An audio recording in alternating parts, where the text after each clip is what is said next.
இன்றைக்கி நம்ம கவிஸ் வீட்டு சமையலில் பார்க்க போகிறது எக் ஃப்ரைட் நூடுல்ஸ். இது நம்ம எப்படி ஹோட்டலில் வாங்குற மாதிரி எப்படி செய்யலான்னு பார்க்கலாம். ஏன்னா இப்போ கொரோனா டைம்னால எங்கேயுமே நம்ம வெளியில் போக முடியாது. அதனால் குழந்தைங்களுக்கு நம்ம வீட்டிலையே எப்படி ஈஸியாக வீட்டில் உள்ள பொருளை வச்சு செய்யலாம் நம்ம பார்க்கலாம். ரொம்ப டேஸ்ட்டாக இருக்கும். நம்ம எதுவுமே சோயா சாஸ் எதுவுமே சேர்க்க போகிறதில்ல, அப்படியே தான் செய்ய போகிறோம். பார்க்கலாம் எப்படி செய்கிறதுன்னு. 2 பாக்கெட் நூடுல்ஸ் எடுத்துக்கங்க. உடைக்கலாம் வேண்டாம், இப்படியே இருக்கட்டும். நான் 2 பாக்கெட் எடுத்திருக்கேன். இது வந்து நம்ம ஒரு கொதிக்கிற தண்ணியில் இதை போட்டு ஒரு 10 நிமிஷம் கொதிக்கிட்டோம். ஏன்னா அப்போ தான் அது வந்து வேகும். அரை வேக்காடாக வெந்ததுன்னு வச்சுக்கோங்க,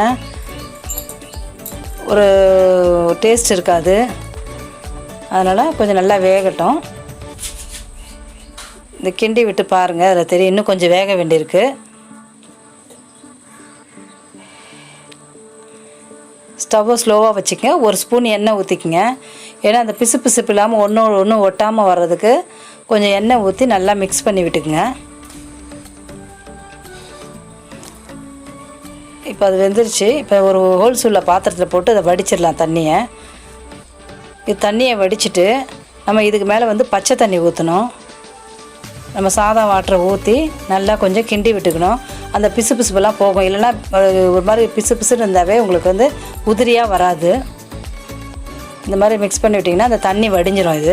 இது அப்படியே ஓரமாக வச்சுட்டு நம்ம வெஜிடபிள்லாம் வதக்கலாம். இப்போ ஒரு கடாயில் எண்ணெய் ஊற்றி 2 முட்டை ஊற்றுறேன். இது முட்டை பொடி மாஸ் ஃபஸ்ட்டு செஞ்சுக்கலாம்.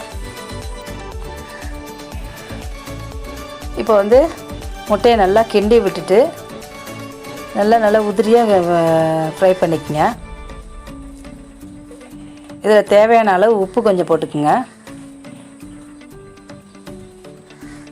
தனி மிளகாத்தூள் போட்டுக்குங்க. வீட்டு மிளகாத்தூள் போடாதீங்க. தனி மிளகாத்தூள் போட்டிங்கன்னா அது கலர்ஃபுல்லாகவும் இருக்கும். அந்த நூடுல்ஸ் நம்ம ஃப்ரை பண்ணும்போது நம்ம வந்து சோயா சாஸ் சேர்க்க போகிறதில்ல, அதனால் இதுவே வந்து உங்களுக்கு கலர் தெரியும். இப்போ இன்னொரு கடாயில் எண்ணெயை ஊற்றி தேவையான அளவு எண்ணெய் ஊற்றிக்குங்க. ஒரு வெங்காயம் பொடியாக கட் பண்ணி வச்சுருக்கேன். அந்த வெங்காயம் வதக்கிங்க.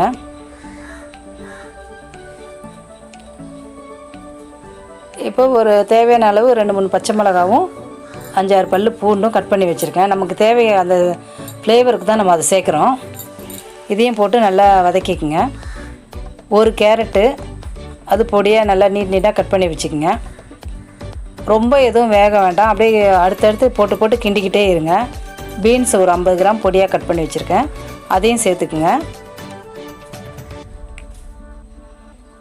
கோஸ் 50 கிராம். இந்த கோஸ் மட்டும் கொஞ்சம் நல்லா வதங்க விடுங்க.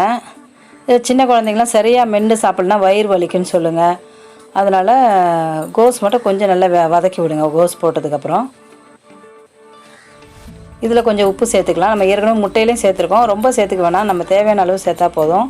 எல்லாத்துலேயும் கொஞ்சம் சேர்க்கறதுனால அதிகமாகிடுச்சுன்னா கறிக்கும் உப்பு.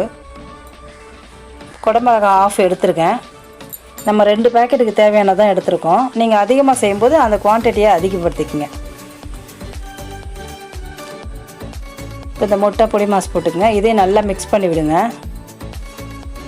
Pepper 1 spoon. மிளகு வந்து அந்த காரத்தன்மையும் இருக்கும், ஸ்மெல்லும் நல்லாயிருக்கும்.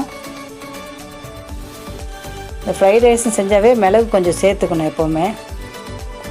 ஃப்ரைட் ரைஸு, இந்த ஃப்ரைட் நூடுல்ஸு எது செஞ்சாலுமே மிளகு போட்டால் அவ்வளோ டேஸ்ட்டாக அருமையாக இருக்கும்.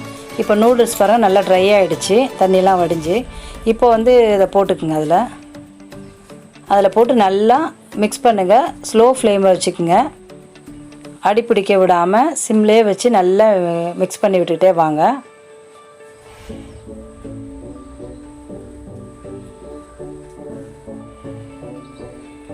நம்ம வீட்டிலே வந்து ஹோட்டலில் சாப்பிட்ற மாதிரியே செய்யலாம். இது ரொம்ப உடம்புக்கு நல்லது. ஏன்னா காய்கறி நிறைய நம்ம சேர்க்குறோம்ல, அதனால் வெளியில் செய்கிறதோட வீட்டில் செய்கிறது ரொம்ப அருமையாக இருக்கும். நீங்கள் இதை உங்கள் வீட்டில் ட்ரை பண்ணி பாருங்கள், குழந்தைங்களுக்கும் பிடிக்கும். அடுத்த வீடியோ நம்ம வெஜ்ஜு ஃப்ரைட் ரைஸ் எப்படி செய்கிறதுன்னு பார்க்கலாம். இது பாருங்கள் ரெடி ஆகிடுச்சு. இதை நீங்கள் செஞ்சு பார்த்துட்டு கமெண்டில் சொல்லுங்கள். இது பிடிச்சதுன்னா லைக் பண்ணுங்கள், ஷேர் பண்ணுங்கள், கமெண்ட் பண்ணுங்கள். மறக்காமல் நம்ம சேனலுக்கு சப்ஸ்கிரைப் பண்ணுங்கள். பக்கத்தில் இருக்க பெல் பட்டனை ப்ரெஸ் பண்ணுங்கள். தேங்க்ஸ்.